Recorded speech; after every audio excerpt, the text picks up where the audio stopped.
This is what the kitchen looked like the first time we walked through it, and this is what it looks like today.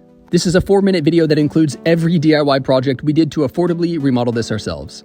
If you don't know us, we're Nick and Liv, and our entire page has hundreds of videos of DIY projects, and this is the house that started all of it.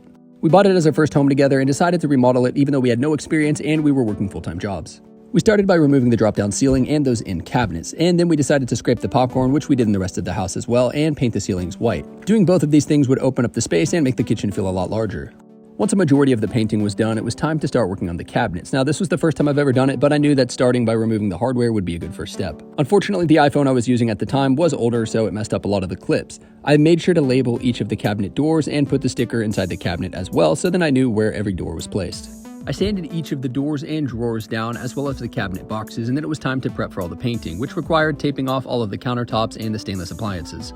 I then wiped down and vacuumed out as much of the loose dust as I could before painting, and then started painting in all of the edges by hand. I knew it'd be a process with the cabinets drying, so I laid them all out in my living room, which was also being remodeled at the time, and painted all of the fronts first, let them dry while painting the cabinet boxes, and then flipped them over and painted the back. My personal preference is to paint the insides as well. Some people say to leave them dark, it's not worth the effort, but since I had a paint sprayer, it went pretty quick, and honestly, I loved the finish, and I'm happy I did it. Just as a reminder, this is all a primer. I made sure to prime everything first, then I went back and sanded everything down, made sure there were no paint drips, and then went with a second coat of a cabinet finish paint. Once the primer coat was nice and smooth and dry, we went back in with a second coat, which was semi-gloss, and some of it we did by hand, and then some of it we did by the paint sprayer. Again, I apologize. These videos are horrible, but I have nothing else to show, unfortunately. There were so many doors and drawers which take forever, so I had to do them in different segments, and some of them I ended up just brush rolling because I didn't have time to get the paint sprayer out. We then went with the cheap hardware from Amazon, which honestly, it's been 2 years and it's still holding up okay. The hinges aren't great, but they work and do the job. I think these were 4-inch matte black handles that we used on all of the drawers and the cabinet doors, and we really like how they look.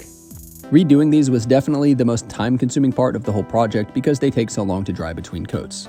Once that was done, we hated these old fluorescent lights. They were buzzing, and honestly, they just didn't really look that good. So we decided to go with some recessed LED lighting that we put in its place. It immediately made the kitchen look so much brighter and whiter. Then it was time for the flooring, which yes, we did do it directly over the tile. It's called a floating floor, so it does work, but not everyone chooses to do that. Here's where things get interesting. Now, countertops are expensive to replace, so we decided to try one of these DIY epoxy countertop kits that we've seen before. You paint it all white, you draw in some veins and make them look all fancy, and it looks like, I guess, some kind of natural stone. Now, I'm not an artist at all, as you can see, and I started getting frustrated because I was terrible at doing the vein pattern. Ultimately, I thought it made the kitchen look way worse, and I told Liv, let's just go ahead and paint them and epoxy them white, and just go ahead and remove those veins. So that's what we did, and as a temporary fix, it definitely looked better than doing it with the veins. But then we did decide that we were going to go ahead and replace the countertops anyways, so it worked out. I kind of skipped the part where we painted the walls and this little nook area, but we did that, and then we put in some new blinds in those 3 windows just to clean it up a little bit. And then it was time for the backsplash. Now, this is another interesting part of the video because of the way we did it. We were left with this after removing the old plastic backsplash sheet that was there, and it was time to put on this muscle bound.